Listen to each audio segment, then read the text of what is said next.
How to download and install Sony VAIO laptop drivers for Windows. To download and install Sony VAIO drivers for Windows, try 1.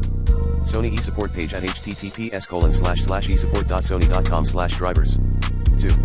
Using the recommended Avast driver updater in this video guide.